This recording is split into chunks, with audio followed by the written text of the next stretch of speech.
Okay, so um, I wanted to just ask you about Aghor and what it means to you and a traditional point of view, because I think people have a misunderstanding of Aghoris, and when they Google Aghor on YouTube, they're getting a lot of very sensationalist videos of people who are super drunk, super stoned, eating meat, wearing skulls, and having really antisocial behavior. That's true.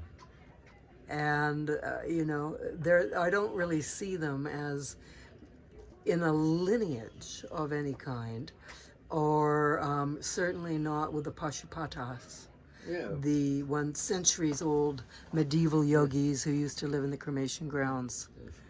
with a skull bowl. That was a different thing at that time. Right. Because now time has changed. And and the thing about Aghori and Aghor, sadhana and being an Aghori, it has become fascinating for people. They're fascinated with that. But the information that they are receiving, what they are learning about Aghoris, from these kind of sources which are actually not real. They're like, I call them hypocrites. It's a huge hypocrisy that they are exposing in order to gain attention of people and the world. So that's why they put on all this kind of acts, like a big drama, and then all the disguise, the makeup, the decorations that they use, you know. So, and then they are spreading this kind of concepts, saying that Aghori is like, he's terrifying, frightful, kind of a sadhu who is terrifying, and nobody goes near them because they can do whatever they want or whatever they Like wish. tantric powers. Yeah, no, tantric power is there, but the other one, very aggressive and violent Right. behavior, which is like very antisocial, and the use of also, or the abuse words, all the F words, Yeah, exactly. and they don't just care about it. And that really actually is very repulsive for normal people, Yeah. and they will not be able to understand. They will be more confused with this kind of things. So Right. it's going on, because in the name of Aghori and the sadhana, Aghor sadhana, it has been distorted, dismantled by these kind of, people who are practicing this kind of things, right? Like so many things we can see that is in YouTube, like Aghori is eating human flesh, from the cheetah and this and that, So this is nothing but big hypocrisy, you see. And Aghori is not that he's the one who is always eating human flesh. People have this, right, concept. They will go there, like this. So people are afraid. They say, oh, they might eat me up. This is the concept that people have, and it is terrifying. It's not at all encouraging, It's going to lead people, mislead people, who really don't understand what is Aghor, because Aghor is a word that is Sanskrit, right? And so Gore and Aghor, this word and the difference and the meaning of this word clearly shows us, the definition and the quality of Aghor and the definition and quality of Gore, right? So when we look at that, then Gore, what is Gore, right? Gore meaning something that is terrifying, Yeah. right? Which is horrific, right? It'll always affect you in a negative way, right? And so what is that which is terrifying, which affects us in very negative ways, and we are terrified? People who are very sensitive and understand the world, they are terrified of what? Of this whole world, that is around us. It is terrifying, you know. Look at this. War. Yes, the war, the Violence. and all this Genocide. weapons, you know, Yeah. lies over lies, Right. and weapons, you know, biological weapons. Yeah. COVID-19, it's a biological weapon, Yeah. right? So this is terrifying, Yeah. and this is the world we live in. Right. So it's called Gore. Yeah. You see, Gore is terrifying. People are afraid of it, and that is the world we live in. Right?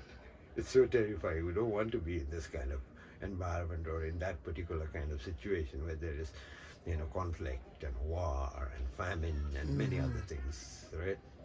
And people are suffering more because of this, right? There is already personal suffering for every human being, right? We are here to suffer. But besides that, the addition, suffering that the world brings on people, right? So this world is terrifying. It's horrific, you know. We are afraid of it, right? Yogis. We are yogis, right? So, so we are afraid of this world, right? We are all terrified of war, all these things that's going on, the politics, you know, dirty politics. It's so terrifying, right? Like people are not at peace. You know, they're suffering more when you need to be eliminating the suffering that we have, right? So that we can understand the world much better than drown in ourselves in some kind of suffering. Yeah. And the time is wasted. Right? So you see how this meaning has been totally distorted. Because the Aghor Yeah. is the opposite of that. Yes, you're right. You know, Gore, and that's the opposite. If we have to look for the opposite, is Aghor. So it's Aghor.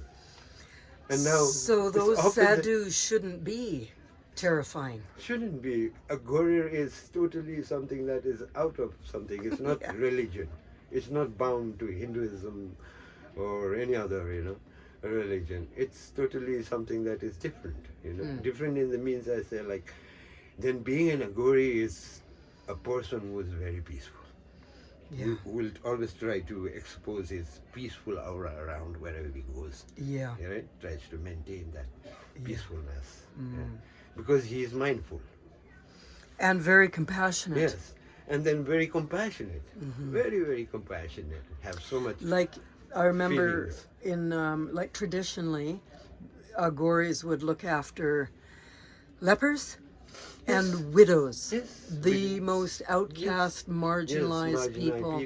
Prostitutes. That Brahmins and Yes. nobody else would have anything to do with outcasts of society. And so there was that kind of compassion. Yes. Yeah. And then another thing is there is no discrimination.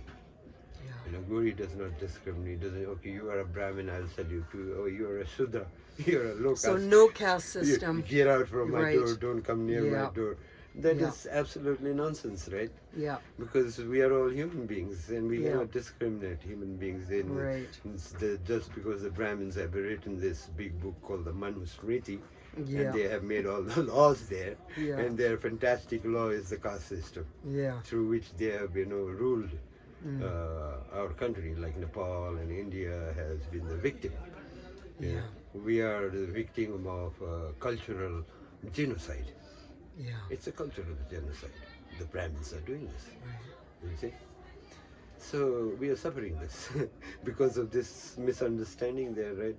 And Aghor meaning someone who is so gentle, so calm and quiet, and you know, Peaceful. and he has given up everything. No ego, Right. you know, no greed, no violence in him, you know, no aggressive behavior. Right. Always very sweet, you know, expression and sweet voice. Kind of like you. I don't know what, you know, because this is what I believe in. Right. Right? I don't believe in all this nonsense that's going on. Because this is what we have to develop. And being an Aghori is one who is perfect, you know, like a Buddha. Right. You see? He's an Aghori. Right. He's a perfect Aghori. That's why he was able to give Right. to the world the knowledge and the wisdom and, you know, awareness. Right. Creating that much of awareness, you know. So you see, like, Aghor is totally, it has this concept, right? And what about Gore within the Nath Sampradaya and outside the Nath Sampradaya? I mean, are there real differences? Now look at this one. Now, first, when we talk about Nath Sampradaya, I don't want to, humiliate or wish anything wrong for the Sampradaya. Okay, I have nothing like that against the Sampradaya. But my point of view about the Sampradaya is because Nath was in the beginning just one. You see, it was Machindranath and Gorakhnath. Yeah. And they were the ones who started this cult. Besides, there were others also at that time, contemporary Nath yogis. Buddhist Mahasiddhas. Yes, all Buddhist Mahasiddhas. And they started this, right, the Nath Right. lineage. I mean, it was not the Nath. This Nath word has been coined by the Sure. Brahmins, you see. Sure. It's not Nath at all because they were referred to as something else. Pa. Yeah, Gorak Pa. And they were like bodhisattvas, Yeah. becoming a siddha. So they had this quality in them. Actual truth has been hidden, right? And so Nath Sampradaya in the beginning it was one only, but now it's broken into fragments, and they are very proud. You mean into the punts? Yeah, you see into the 12 punts. the 12 families the breaking they have, of- and right. now they are saying not 12 but 12 and a half. Oh. Okay, they're including the gender, the neutral gender Oh, are they? also, you see. Okay. And one thing about the Nath Sampradaya was because there is no discrimination with the Nath yogi, But if you see this today, the 12 families they have it, and they are so discriminative, Yes. They favor the Brahmins, and they will, humiliate the low caste people. Within All the this is going on, Sampradaya. Right. And it's broken. I said this is not like they have 12 families. No, this is a broken thing, Right. And all these 12 families, they have their own ways. Yeah. They've developed it. So though they are using the same formula from Gorakhnath and Machindranath Right. and the other yogis. But it's broken actually. But two of the punts have Aghoris. Yeah, and then in the family, then obviously Nateshwari. Hang on.